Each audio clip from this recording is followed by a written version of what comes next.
шаҳрдории Душанбе дар ҳамкорӣ бо Туркия насби автобусҳои ҷопонӣ дар пойтахти Тоҷикистонро роҳандозӣ карда мехоҳад дар як сол то 300 адад автобусҳои мусофирбари Акияро тавлид кунад. нишасти матбуотии шаҳрдори Душанберо 26 январ бештаре аз хабарнигорон интизор буданд ва аз субҳ иттилоъ гирифтанд ки ба эҳтимоли зиёд раиси шаҳри Душанбе дар назди хабарнигорон ба саволҳояшон посух хоҳад дод. вале Рустами Эмомалӣ дар нишаст ҳозир нашуд. гуфта шуд ки Рустами Эмомалӣ ба далели гирифтории корҳои муҳиме натавонистааст ба нишаст биёяд.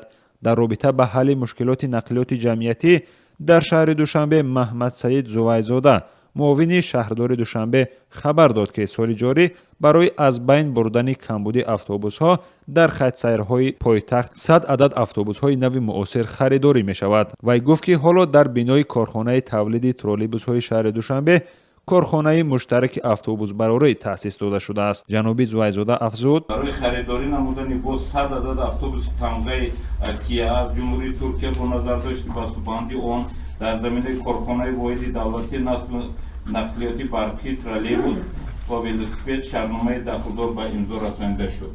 Саидзода Қурбон, муовини дигари раиси шаҳри Душанбе, дар идомаи ин суҳбат хабар дод ки тавлиди ин автобусҳо дар Тоҷикистон дар муқоиса бо харидори автобусҳои сохти Туркия арзонтар мешавад.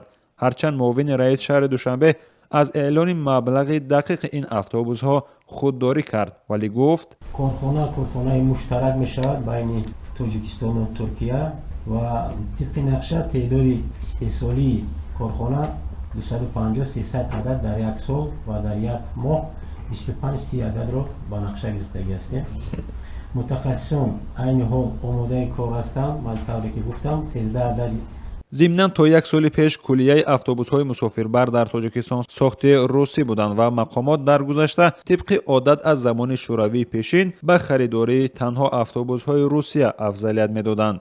ҳатто дар солҳои гузашта дар вилояти Суғд як корхонаи насби автобусҳои сохти Русия фаъол буд ки сипас варшикаста шуд. аммо баъд аз таъини Рустами Эмомалӣ ба мақоми раиси шаҳри Душанбе ба пойтахти Тоҷикистон 100 адад автобусҳои ҷопонии Исузи ворид шуданд ва ҳамакнун корҳои насби автобусҳои навъи дигари автобусҳои ҷопонӣ роҳандозӣ шуд. нархи ҳар як донаи ин автобус 85 000 евро эълон шуда буд. ба гуфтаи Қурбон Саидзода, дар оянда қарор аст бештаре аз кормандони ин корхонаи муштараки тавлиди автобусҳоро коргарони тоҷик ташкил диҳанд. ба ин далел ҳамаи кормандони тоҷик дар Туркия дар давраи омӯзишӣ фаро гирифта шудаанд. Мавзунаи Маҳмадалӣ, собиқ узви комиссияи нақлиёти шаҳри Душанбе, 26 январ дар суҳбат бо радиои Озодӣ дар шарҳи ин мавзӯъ гуфт ки ҳарчанд дар як соли ахир вазъи мусофиркашонӣ дар пойтахти Тоҷикистон беҳтар шудааст, аммо мушкилоте ҳамчунон боқӣ мондааст. хонум Маҳмадалӣ афзуд: